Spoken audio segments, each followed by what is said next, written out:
I always say social media, is it the best of us or the worst of us? What's going on here? Because it sure gave people a platform to just spew whatever they want. And you go out in and you watch these stupid videos that people are taking of people in conflict instead of helping the situation. And it's hard. It's hard to look at that and see what's actually going on out there, and what happened to our golden rule. Are we really treating others the way we want to be treated? It's just a question that I want to leave you with. Having said that, it's Friday. I started thinking about back when I was in sales. I'm a recruiter and a trainer now. But people always looked at, well, it's Friday, it's the end of the week, time to wrap things up. No, it's Fantastic Friday. It's the perfect day to start over. If you had a bad week, why would you stop now working as hard as you do on Monday morning? Why would you do that? Your weekend begins tomorrow. If you're in sales and you're Monday through Friday, you work as hard on Friday as you do Monday through Thursday, and you watch the fantastic, magical things that can happen. Some of my biggest sale days were on Friday, but they didn't happen because I wasn't working. You got to pick that phone back up. You've got to do that, and you got to do it for yourself. If you shut down on Friday and just take care of business, maybe some, whatever, expense reports and do this and that, and oh, this is a perfect day for me to make appointments and all this, doctor, dentist, vet. If that's how you treat the fifth work day, as they call it, of the week, you're missing out. There's a good opportunity to close sales, to get in touch with people, to continue to build that pipeline. And even if you only reserve 2 hours to do that, you got to do it. Make Friday as important as Monday morning. It's a great opportunity, and here's why. If you work as hard on Friday as you did Monday, you're going to have a really good weekend. And by that I mean peace of mind. I worked my ass off all week, and I did what I could on Friday, just like on Monday. So it's a great day for new beginnings. It sets you up for, okay, if we're in this big deal of Friday's a big time to wrap things up so that we can enjoy our Saturday and Sunday, well, why aren't we powering through and making Friday as important? Just a recommendation. Not bossing you around. Maybe I am. Maybe I am a little bit. Pick yourself up. Pick up that phone. So I had my little soapbox there about being kind. It's not just a bunch of words that I say or, golden rule, whatever. And I thought of this poem. And I wrote it many years ago. It's in my book. And I thought that this whole thing that I'm going through, trying to avoid the tears, can you imagine when this actually takes place today with Raquel's ceremony? Just so very proud of my daughters and of Raquel and her. She's really shown a level of independence and difference and not necessarily following in anyone's footsteps. All of my girls have kind of battened down the weeds, if you will, and made their own paths, and it's pretty impressive. And I love them. You can tell that, but they inspired me along the way to be a certain person and to do my best. And I just love watching them do their best every day. So thank you to the universe for blessing me and to God for blessing me with these human beings. And now as I go into today as a celebration, I wish all of you guys the best Friday, and reflect back on your week. Remember those calls that you didn't make. Remember those people that kind of slipped through, and just give them another call and say hello to them and say, hey, I was thinking about you today. That making a sales call and saying, hey, I was thinking about you today and just wanted to make sure that you didn't forget about me.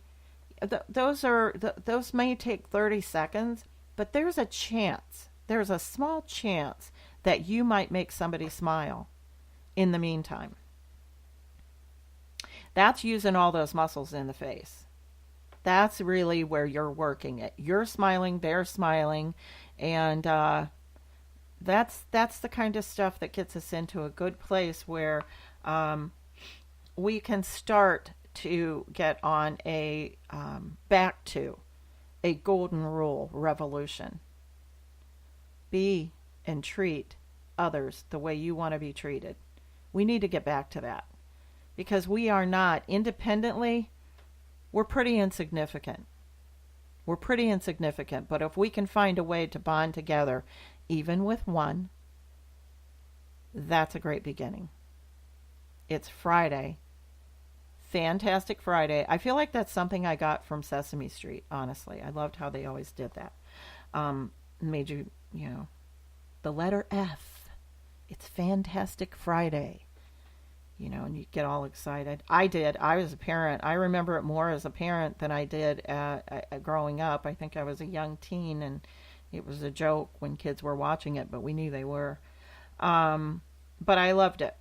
So here is something I call Doses of Goodness. It's a poem I wrote a very long time ago.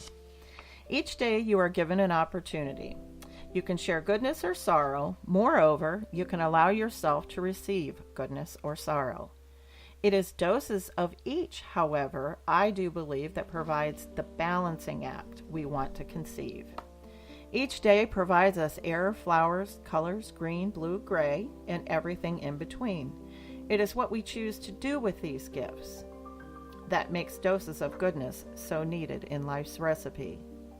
If each day were given abuse and hardness, with darkness and sorrow, no goodness to be received, I believe we would become a walking shadow.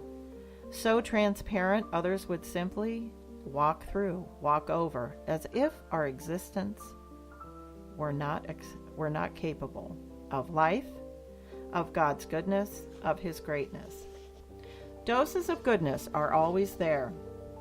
Open your heart and eyes to receive the goodness presented to thee, for it may simply be a call from an old friend, sister, or brother, a dose of goodness like no other. I provide these thoughts for many to read to let you know, in case I have to go, where my mind wanders in 24 hours or so. See, I really do look at every conversation this way, each passing in a day. Customers that may come into my store, my coworkers, they don't know what it is that I see in a customer's mind beyond them and me. Stories often shared, sometimes out of fear of loneliness, isolation, and such. It's just that it simply means so much. From those very stories, from those thoughts I fear to tell, are doses of goodness others share with me, for a part of them comes to rescue thee, rushing, letting me know someone needs me. It is validation and goodness we often need in a day. Doses of goodness to come our way. Without it, we see a shadow. Without existence, a shadow not real, simply dark on the floor. So when you are called on, perhaps a problem someone will share, sprinkle your dose of goodness God has provided you, and feel your heart swell. For it is goodness that you share, letting another know that you care. Back and forth, these doses of goodness balance this world out. For negative spirit is alive and thriving, but if we offer a dose of goodness for thee, I believe that God will always bless thee. I love you, Jesus, for these words and this dose of goodness you have given me on this earth. And it says here, I wrote that October 10th, 2007. So, doses of goodness. Little small doses. That's all you need to do. And, just kind of watch and maybe see what the world has in store for you. I mean, honestly, it's a good thing. It really is. Thank you for listening. I've got a big day ahead of me. Want to get back to it. And so if you guys are in a situation where you have an opportunity to be kind or lead with love, do that instead. I highly recommend it. Best medicine I could ever prescribe for you. It's good stuff. So, leading with love, being kind. It's fantastic Friday. Work your asses off. It's a great day for new beginnings. Have a great day. Have a great weekend. Talk to you Monday. Bye. Love you.